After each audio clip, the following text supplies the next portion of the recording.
Electronics होता। दोस्तों नमस्कार, ग्रेट कंसेप्ट के इस ई प्लेटफॉर्म पे आपका हार्दिक स्वागत है। पिछले वीडियो में बेटा आपने देखा था इलेक्ट्रॉनिक्स का जो बेसिक इलेक्ट्रॉनिक्स का पार्ट होता है, जिसके अंदर हमने सबसे पहले क्या पढ़ा था, ये इलेक्ट्रॉनिक्स होता क्या है, इसका जन्म कहाँ से हुआ, ठीक है। उसके बाद में हमने उसके बारे में पढ़ा कि जैसे एक सेमीकंडक्टिंग मटेरियल होता है जिसका प्रयोग हम इलेक्ट्रॉनिक्स के रूप में करते हैं, है ना। और उसी सेमीकंडक्टिंग मटेरियल से हमने क्या बनाया थे, जब पी और एन बनाए थे उनको मिला के हमने क्या बनाया, डायोड बनाया।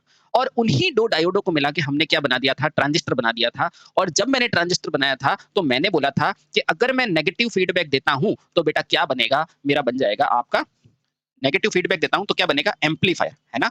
और उसी तरह अगर मैं इसे पॉजिटिव फीडबैक देता हूं तो क्या बनेगा बेटा, ऑसिलेटर बनेगा। क्या बनेगा, ऑसिलेटर, ठीक है।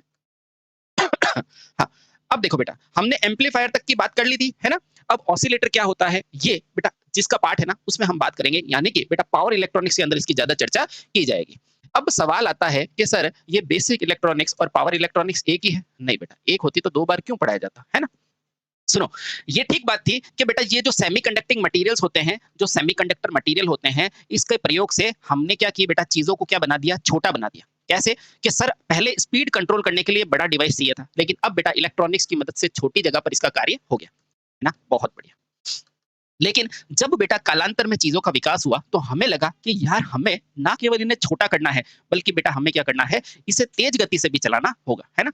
और जब इन तेज गति से चलाने का विचार आया तो हमें ये भी विचार आया कि हम क्या करना चाहेंगे कि बेटा इसकी पावर को भी कहीं ना कहीं कंट्रोल करना चाहेंगे, ठीक है। बहुत बढ़िया। आज हम देखते हैं कि एक कंप्यूटर पे बेटा आप यहाँ अपने घर से बैठे बैठे हजारों किलोमीटर दूर तक चीजें भेज सकते हो। ये किसकी मदद से संभव हुआ, ये इलेक्ट्रॉनिक्स की मदद से संभव हुआ, ठीक है। अब इसी इलेक्ट्रॉनिक की मदद से बेटा कभी कभी देखो मैं धीरे बोलता हूँ, हेलो तो धीरे आवाज आ रही है, हेलो तेज आवाज आ रही है। तो ये क्या है बेटा, मैंने कहीं ना कहीं अपनी जो ऊर्जा थी, यानी कि अपनी जो बोलने वाली ऊर्जा है, यांत्रिक ऊर्जा है बेटा, उसकी शक्ति को मैंने क्या कर दिया, कंट्रोल कर दिया। तो ये कार्य किसकी मदद से होगा, तो ये साथियों हमारा किसकी मदद से होगा, पावर इलेक्ट्रॉनिक्स डिवाइसों की मदद से होगा, ठीक है। हाँ, यानी कि यहां तक बेटा सेमीकंडक्टिंग जो इलेक्ट्रॉनिक्स डिवाइस थी वो केवल और केवल किन बातों पर सीमित थी कि हमारे स्विचिंग की तरफ सीमित थी, यानी कि उसे केवल ऑन और ऑफ किया